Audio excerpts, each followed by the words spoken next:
इस देश की जनता तानाशाही को स्वीकार नहीं करेगी। इस देश की जनता खड़ी होगी, पता नहीं चुनाव में खड़ी होगी, चुनाव के बाहर खड़ी होगी, मैं नहीं जानता। इस देश की जनता खड़ी होगी। तो मेरे दोस्त, सवाल ये नहीं है कि जनता खड़ी होगी या नहीं, सवाल सिर्फ ये है कि जिस दिन जनता खड़ी होगी उस दिन कहीं हम और आप बैठ तो नहीं चुके होंगे।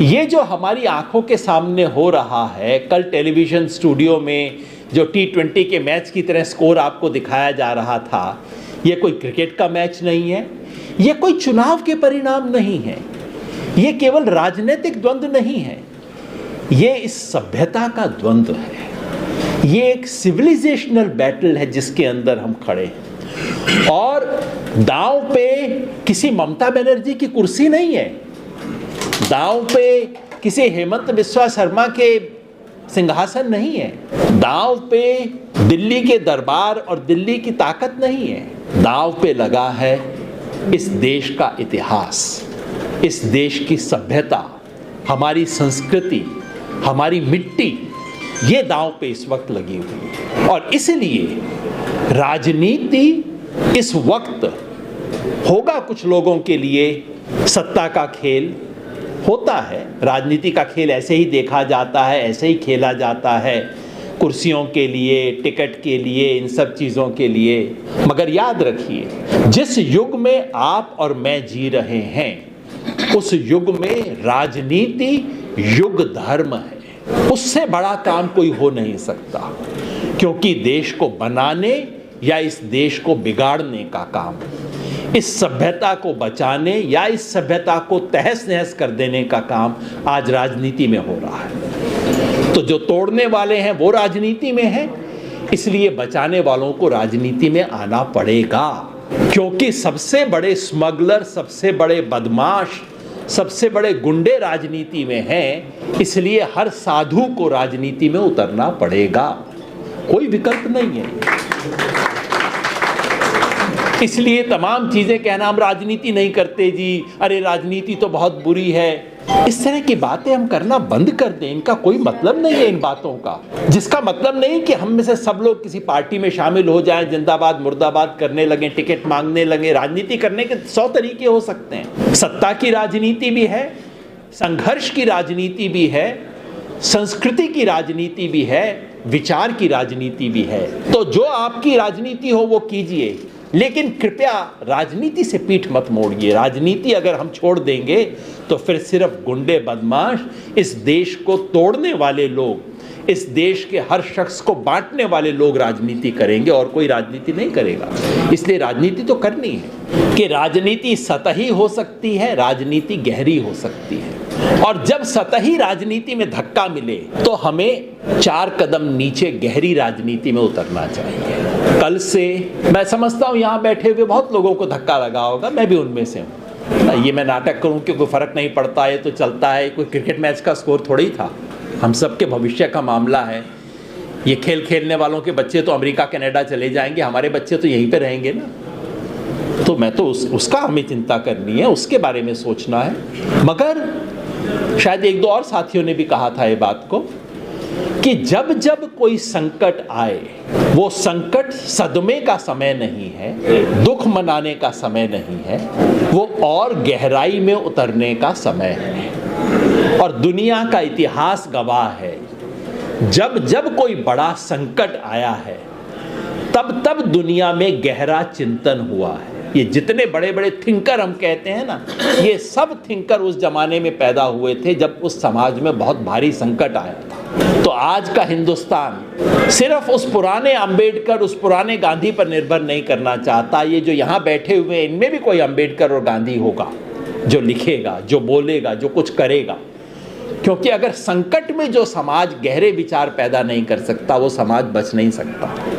और आज का संकट उन्हीं गहरे विचारों की मांग करता है। और मैं समझता हूँ इस वक्त जो संकट है, ये जो आरएसएस बीजेपी का हमला है, ये सिर्फ कोई कांग्रेस पर हमला नहीं है, ये क्या ऑपोजिशन पे हमला नहीं है, ये इस देश की बुनियाद पे हमला है। ये 3000 साल से इस देश का जो स्वधर्म है उस पर हमला है। इस अर्थ में मैं स्वधर्म शब्द का इस्तेमाल करता हूं कि इस सभ्यता के कुछ एक बुनियादी उसूल हैं। इस धर्म का हिंदू मुसलमान से कोई मतलब नहीं है, कुछ बुनियादी उसूल हैं जो इस मिट्टी के उसूल हैं। उसके खिलाफ है जो आरएसएस काम कर रही है, जो बीजेपी जो काम इस वक्त कर रही है देश में। नहीं तो चुनाव जीत हार छोटा मामला होता है, उसके अंदर बहुत समय नहीं लगाना चाहिए। दुनिया के तमाम देश हैं जहां चुनाव होते हैं, लोग 2 घंटा भी टाइम नहीं लगाते देखने के लिए कि अच्छा कौन पार्टी जीत गई या हार गई है, क्योंकि उन देशों में जो उस देश की वास्तविक सत्ता है वो राजनीति से नहीं चलती, वो कॉरपोरेट सेक्टर से चलती है, इकोनॉमी से चलती है। हमारे देश में आज भी राजनीतिक सत्ता इस समाज को बनाने और बिगाड़ने का मूल तंत्र है, इसलिए हमें उस राजनीति पे रहना होगा। और गहरी राजनीति की जहां मैंने बात की, मैं समझता हूं ये जो सांप्रदायिकता की राजनीति है, जो दरअसल इस देश को तोड़ने की राजनीति है, इस देश के स्वधर्म को उखाड़ने की राजनीति है, उस राजनीति का विरोध सिर्फ चुनाव से नहीं किया जा सकता। हमें 3 स्तर पे राजनीति करनी होगी।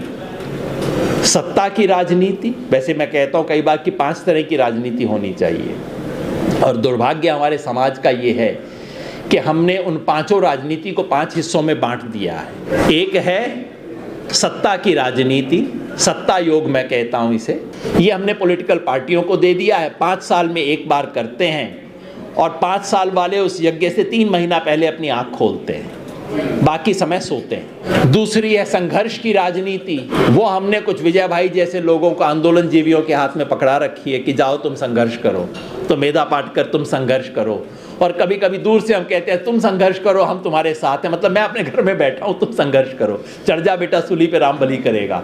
ये हमने आंदोलनकारियों के हाथ में दे रखा है। उन बेचारों के पास भी और कोई काम नहीं है, रोज सुबह उठ के सोचते हैं कि अच्छा क्या किया जाए, कौन सी चीज पे संघर्ष कर सकता हूं। तीसरी राजनीति है सहयोग, माने कंस्ट्रक्टिव वर्क।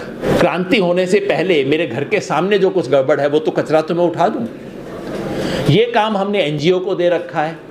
उन बेचारों का भी कुछ धंधा निकल आया है, फिर उनका भी एफसीआरए का चक्कर हो जाता है, फंडिंग का चक्कर हो जाता है, वो उस चक्कर में सारे समय फंसे रहते हैं। चौथा काम है ज्ञान योग, नए विचारों का निर्माण, नए शब्दों का निर्माण, नए सिद्धांतों का निर्माण। ये राजनीति है, बहुत बड़ा राजनीति है। ये काम हमने बेचारी यूनिवर्सिटी को दे रखा है। बेचारा मैं इसलिए कहता हूँ, माफ कीजिएगा, कि वो यूनिवर्सिटी को एग्जाम करवाने और डिग्री देने से ही फुर्सत नहीं, ज्ञान व्यान से बेचारों का कोई मतलब नहीं रहता। यूं भी हिंदुस्तानी समाज में ज्ञान का निर्माण कभी भी विश्वविद्यालयों में नहीं हुआ है। हमारे यहाँ ज्ञान का निर्माण विश्वविद्यालयों और मठों से बाहर हुआ है। और 5वां है ध्यान योग, ये अपने अंतर्मन से रिश्ता। अब आप कहेंगे बाबा जी वाली बात शुरू कर दी, ये भी एक राजनीति का हिस्सा है, अपने अंदर से संपर्क करना।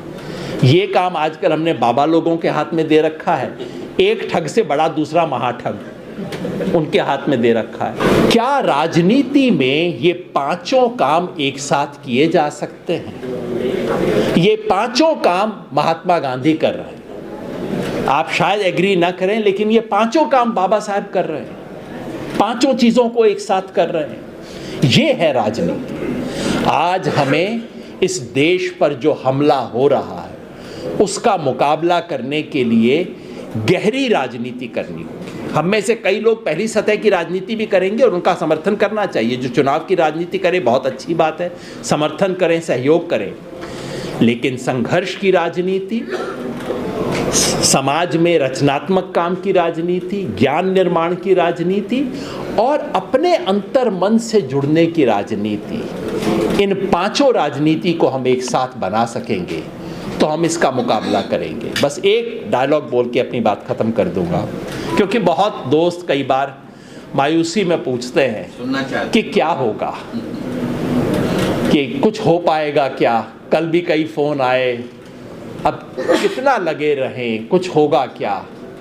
मैं एक बात आपको कहता हूं, पूरे विश्वास से कहता हूं, वैसे मैं कोई आस्था वाला हूं नहीं, मतलब मंदिर मस्जिद वगैरह में नहीं जाता मैं कभी, लेकिन कहा ना कुछ अंदर वाली आस्था रहती है, और इस मिट्टी में मेरी आस्था है। ये जो इस देश के हिंदुस्तान की मिट्टी है उसमें आस्था है।